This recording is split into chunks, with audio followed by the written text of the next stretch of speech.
I'm going to show you some photos. And they're before and after photos of a physical makeover or a transformation. Have we got them? Cool. There we are. I'm fairly sure I'd prefer to live in the bottom house than the top house. And if I'm honest, I'd rather not even have to put the work into making it like that.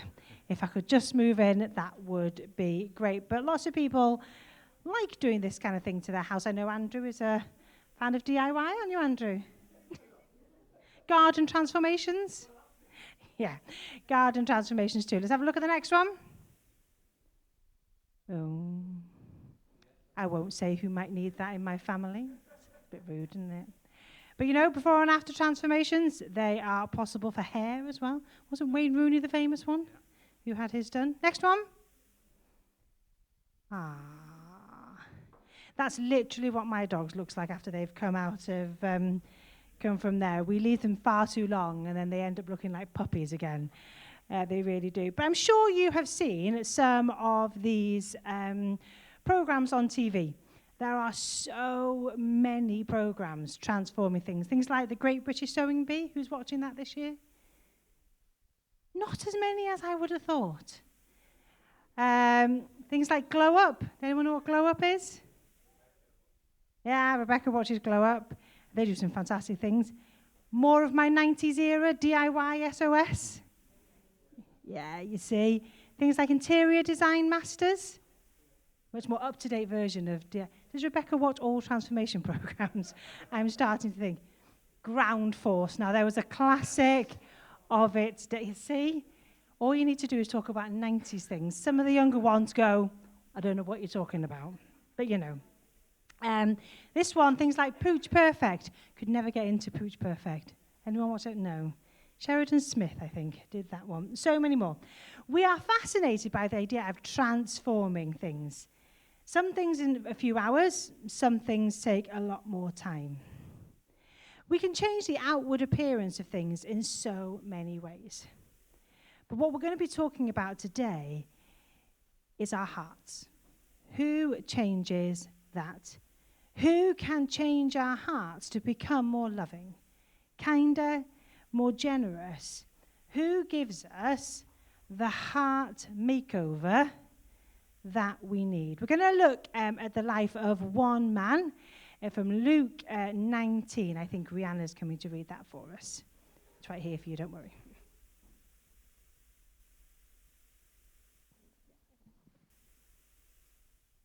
Jesus entered Jericho and made his way through the town. There was a man there named Zacchaeus. He was the chief tax collector in the region, and he had become very rich. He tried to get a look at Jesus, but he was too short to see over the crowd. So he ran ahead and climbed a sycamore fig tree beside the road, for Jesus was going to pass that way. When Jesus came by, he looked up at Zacchaeus and called him by name. "Zacchaeus," he said, "quick, come down.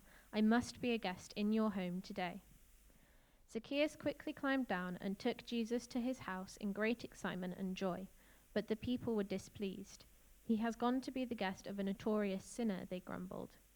Meanwhile, Zacchaeus stood before the Lord and said, "I will give half my wealth to the poor, Lord, and if I have cheated people on their taxes, I will give them back 4 times as much." Jesus responded, "Salvation has come to this home today, for this man has shown himself to be a true son of Abraham. For the Son of Man came to seek and save those who are lost." So I hope whoever's at the back is continuing to transform those pipe cleaners. I can see moustaches being made out of them. Hey, that transforms them. I don't mind whatever you're doing.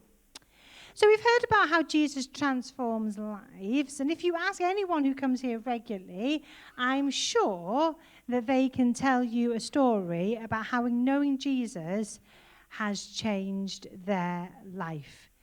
Not just once upon a time, but how he continues to change their lives day by day. And so now we're going to listen to a passage read by Bethany where Jesus issues us with a challenge following that transformation.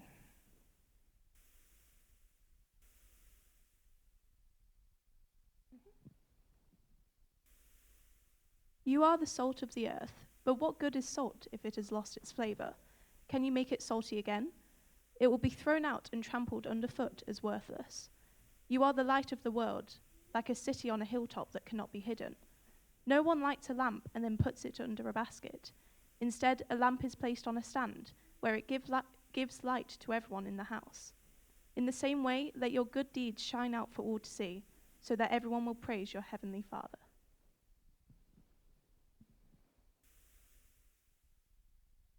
Salt makes food taste better. When I was young, I don't know, but I think they still do make them now, they made packets of Salt and Shake crisps. Who's had a packet of Salt and Shake crisps? Great. You could eat one first and decide whether you liked it or not. And then you could add the little blue packet of salt. Now, I don't know about you. The salt bit was easy to do in a packet of Salt and Shake crisps. The shake, not so much. So you usually had one crisp that tasted very heavily of salt, and then the rest of crisps that really, really didn't. But salt really does change the way something tastes. Also stops food going bad. That's what before they invented fridges. They used to put salt on everything so that they could keep it for longer. With Jesus in our lives, life tastes better, full of better things. And we're supposed to stand up for the bad things in society so that things get better, not worse, the purpose of salt. Jesus also calls us to be light. Being light in a dark world is about living differently. People saw a light in Zacchaeus once he'd had an encounter with Jesus. He changed his actions, his character, the things he said, by having a heart makeover from Jesus. Only a little bit of salt and a little bit of light drives away tastelessness and darkness. The things we do matter and potentially start transformation in the lives of other people. And that's one of the things that Compassion does. So Compassion was founded in 1952 as an international children's charity. They work in 29 countries, partnering with 8,600 local churches within communities that experience poverty. They believe it's an injustice, and I believe that we all believe it's an injustice as well, that worldwide more than 333 million children live in extreme poverty. That is a massively scary number. And as Christians, we have a biblical call to care for the poor and love our neighbour. They may not be our direct neighbour, they are still our neighbours. They're a leading authority in holistic child development, giving children support in every core area of their lives. Their programs support children's physical and mental well-being and give children and young people the skills, access to education, and motivation they need to be self-sufficient in the future.